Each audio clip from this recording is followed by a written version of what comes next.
BRS party వైఖరిపై MP Chamala Kiran Kumar Reddy సంచలన వ్యాఖ్యలు చేశారు. బీఆర్ఎస్ గురించి నెగటివ్ గా రాసిన టీవీ ఛానల్స్ ను ఆంధ్ర ఛానళ్లు అనడం సరికాదన్నారు. ఒక రాజకీయ పార్టీగా ఉన్నప్పుడు మంచి చెడు రెండింటినీ స్వీకరించాలని, ఇలా దాడులు చేయటం ఇంకా చేస్తామని చెప్పడం ఏంటి అంటూ మండిపడ్డారు.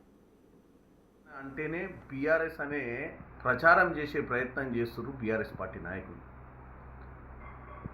ఈరోజు వాళ్ళ గురించి అనుకూలంగా రాసే పత్రికలే తెలంగాణ పత్రికలు, వాళ్ళ గురించి అనుకూలంగా చూపించేటువంటి టీవీ ఛానళ్ళే తెలంగాణ ఛానల్ అని చెప్పి, ఈ రాష్ట్రంలో మా గురించి ఎవరు నెగిటివ్ మాట్లాడొద్దు, మేము చేసిన తప్పిదాలు చూపించొద్దు, మా దరిద్ర 10 ఏళ్ల పాలన గురించి మాట్లాడొద్దు అన్న ఉద్దేశంతో మీరు అక్కసుతోటి తెలంగాణలో ఆంధ్ర ఛానల్ అని చెప్పి తెలంగాణ ఆంధ్ర సెంటిమెంట్ను మళ్ళీ రేకెత్తిచ్చే ప్రయత్నం చేస్తున్నారు.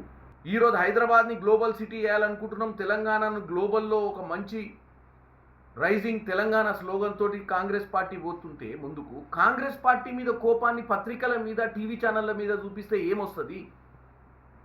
మీరు చేసిన 10 ఏళ్ల అధికారం గురించి, ఇప్పుడు మీరు చేస్తున్నటువంటి చెడు ప్రచారం గురించి మరి ఛానళ్ళు చెప్పక తప్పదు కదా. చెప్పినప్పుడు మీరు ఒక రాజకీయ పార్టీగా ఉండి మంచిని చెడును రెండును ఆస్వాదించడం నేర్చుకోవాలి. మీరు పోయి దాడి చేయడమే కాకుండా ఇంకా దాడులు చేస్తామని చెప్పడం ఏంది? ఈ బీహార్ సంస్కృతి ఎక్కడి నుంచి వస్తుంది మన దగ్గర? కేసీఆర్ గారు, మీరు ఫామ్ హౌస్లో ఉండి మీ పిల్లలను, ముఖ్యంగా మీ అల్లుడు, మీ కొడుకు, వీళ్ళు రెచ్చగొట్టి కార్యకర్తలతోటి మాట్లాడిస్తుర్రు. సమాజం దీని గురించి ఏమనుకుంటుందో ఆలోచించాల్సిన అవసరం ఉంది కేసీఆర్ గారు. మీరు వాళ్ళని అరికట్టండి.